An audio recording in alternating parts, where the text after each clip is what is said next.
नमस्कार, मी इम्तियाज मुजावर आणि तुम्ही पाहताय लोकशाही मराठी।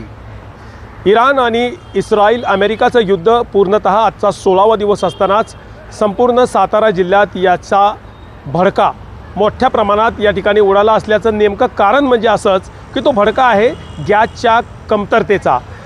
घरगुती गॅस आणि त्याचबरोबर कमर्शियल गॅसचा मोठ्या प्रमाणात तुटवडा साताऱ्यात असतानाच आता साताऱ्यातल्या गॅस वितरण कंपनीच्या समोर आणि डीलरच्या समोर होमगार्ड आणि पोलीस यंत्रणेकडून गॅस वितरित करण्यात येत आहेत।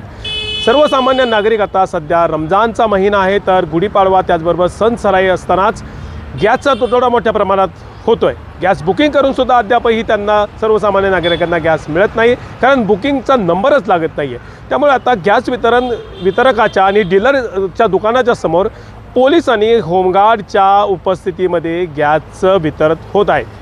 अनेक गॅस वितरणच्या दुकानाच्या समोर वादावादीचे प्रकरण समोर येतात। जिल्हाधिकाऱ्यांनी आता थेट शक्कल लढवलेली आहे। पोलीस यंत्रणेच्या आणि पोलीस बंदोबस्तातच त्या ठिकाणी गॅसचं वितरण होत आहे। हा सातारा जिल्ह्यात पुन्हा एकदा पॉलिटिकल वातावरण पुन्हा एकदा राजकीय वर्तुळामध्ये गरमागरमी पाहावयास मिळालेली आहे। सातारा जिल्ह्यामध्ये काल जिल्हा परिषद पंचायत समितीच्या सभापती आणि उपसभापतीच्या निवडी जाहीर झाल्या। त्यामध्ये भाजपला 5 पंचायत समितीमध्ये त्या ठिकाणी सभापती आणि उपसभापतीला सत्ता स्थापन करण्यात यश मिळालं, तर एकंदरीतच शिवसेनेला 5 जागेवर त्या ठिकाणी यश मिळालं, तर राष्ट्रवादीला त्या ठिकाणी यश मिळालेलं आहे।